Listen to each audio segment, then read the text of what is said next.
Anggota Komisi 2 DPR RI, Dedi Sitorus, meminta Kementerian Agraria dan Tata Ruang, Badan Pertanahan Nasional, menjamin target investasi dan hak rakyat berjalan seimbang.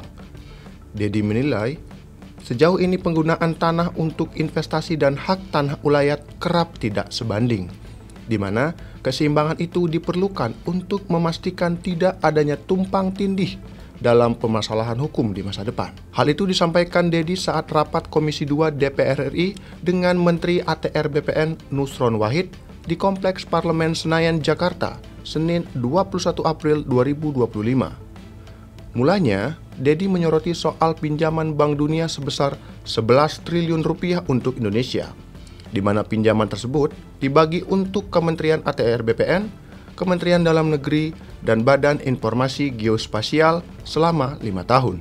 Ini hibah apa loan nih yang World Bank?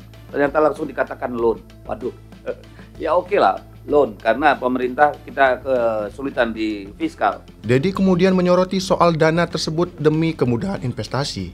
Dia menyinggung Indonesia sebagai negara dengan konflik agraria terburuk di Asia. Tetapi ketika Pak Menteri mengatakan ini untuk kemudahan investasi, saya ingin mengatakan bahwa memang kita negara paling kacau urusan tanah dan investasi ini. Terbukti di hampir semua negara Asia, konflik agraria paling tinggi itu di negeri ini, Pak.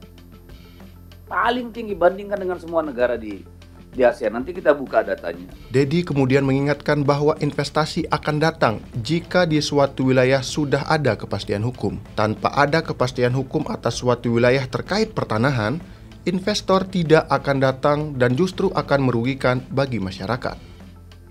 Investasi itu datang kalau ada kepastian hukum, Pak.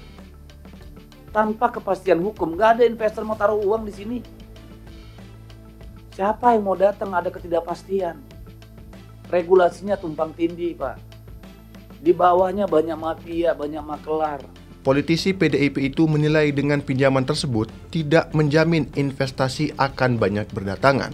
Terlebih, dia menyebut investasi kerap mengorbankan rakyat itu sendiri. Kalau kita lihat misalnya luasan sawit pertambahan kebun sawit dengan luasan pemberian hak ulayat tanah adat bagi masyarakat, itu kayak seperti kura-kura lawan kuda Arab, Pak.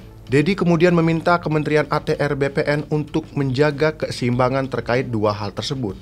Hal itu guna meminimalisasi potensi ledakan masalah sosial di masa depan. Ia meminta Kementerian ATR BPN agar mendorong pemerintah daerah mengajukan tanah ulayat dan tanah adat tersebut demi terciptanya kepastian hukum atas suatu lahan. Menurut Dedi, hal itu perlu didorong dari inisiatif pemerintah pusat karena pemerintah daerah tidak terlalu memperhatikan masalah tanah ulayat. Bantulah, jangan nunggu dari bawah, Pak. Pemda itu nggak peduli, Pak. Tolonglah didorong, kita kan punya kantor di daerah, Pak. Supaya ada percepatan juga untuk pengajuan hak-hak itu. Karena apa, Pak? Potensi ledakan sosial kita dengan pertambahan populasi terus-menerus, tetapi tanah semakin mengerut, Pak.